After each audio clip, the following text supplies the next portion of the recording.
Before we get started with today's interview, just a quick reminder, click the thumbs up, make sure you subscribe, and ding the bell so that you don't miss any of the great interviews that we have coming up. Now, on to today's interview. Today, we are here with Phillip Keveren talking about his book, Circles, which is on the new Federation Festival's Bulletin Piano Solo list. Phillip, thank you so much for joining us today. You bet. Thanks for asking me. The very first thing that struck me when I took this book out of the package was the correspondence of the colors and numbers and keys and months. And it immediately produced a very visceral response for me because I experienced synesthesia. And so I associate certain colors with certain keys and certain numbers and certain months.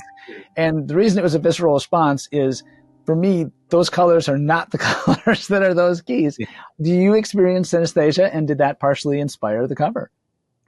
I do not. The cover, it was my idea to do this diagram, this thing. The colors were not even on my radar, really. That was an artist's rendering of it. But I did want to make the connection, that 12 connection, where the clock and our keys and our months is just fascinating that they're all tied into the number 12. But no, I don't. So how does that work? I don't really know how that works for someone like you. People that have that connection, is it always the same color or is it different for different people? Oh, different people have different colors. I have a student who's synesthetic, and they have, she attends a school whose school colors are blue and gold. And so instead of having A days and B days for different schedule, they have blue days and gold days. But she said, oftentimes what will happen is blue will land on Wednesday, and I'll go to my A day classes because, of course, blue is not Wednesday. It may sound silly, but I honestly hadn't even thought about that until this very instant. Okay. Yep. Well, I thought I'd ask since it was a really obvious one for me. So So next, I'd like to talk about your Etude in G minor remembering. This piece has, again, these beautiful flowing arpeggios that come up to a higher note each time over and over before giving us an alternating longer note segment at measure 8 and 9. Talk to us about how you put this piece together. This is, I think, one of the more difficult pieces in this book. From this standpoint, I think that it's not unlikely that you'll hear this kind of thing.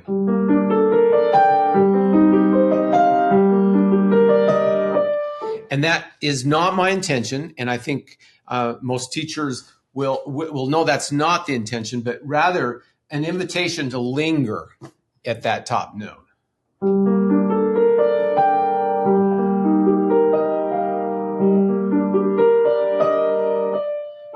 And if I put that as a tempo indication, poco rit, odd tempo, poco rit, odd tempo, it ends up looking like, as my old editor at Hal Leonard used to say, a Red Cross manual. I don't want it to be that visually that disturbing, but that's what the intent is there. That is really cool. Really good advice. Talk to us about playing these slower passages in this piece, measure 10, 11, 12, 13, 14, 15, and the contrast that you've created with the arpeggios. Yeah, to me, these little chorales in the center are a chance to gather your strength to go on back into the arpeggiated things. In theory, it's easier.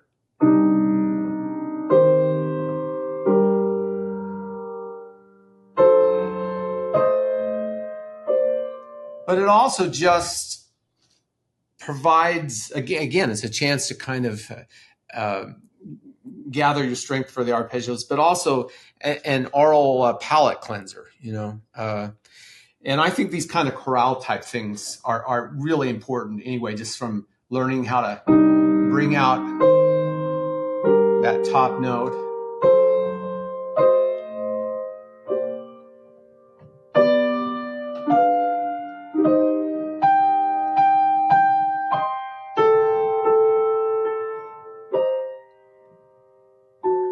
Okay, we're ready to take on that more difficult.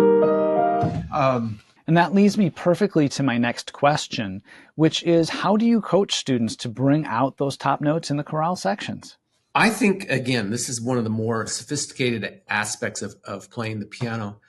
And I don't think I am a great technician in the sense of explaining those kind of technical things. But to me, it's always been about if I present what the goal is, what I'm trying to achieve sonically, and the student hears that, they kind of find their way into how their hand and their body can achieve that.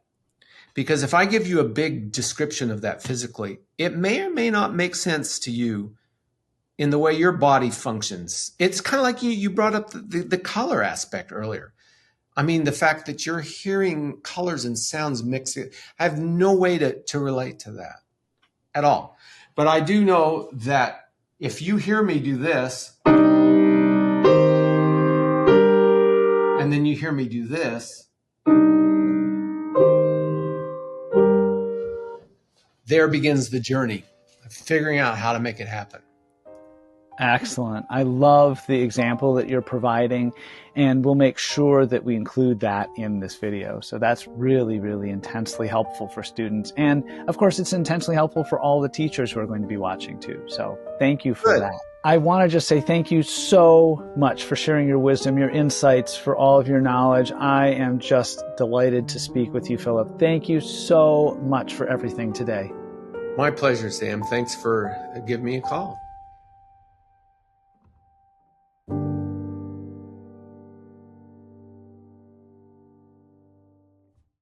And the other one that I get is I get taste when I hear, which is, I know it's apparently that one's a really rare one. And I also hear shapes.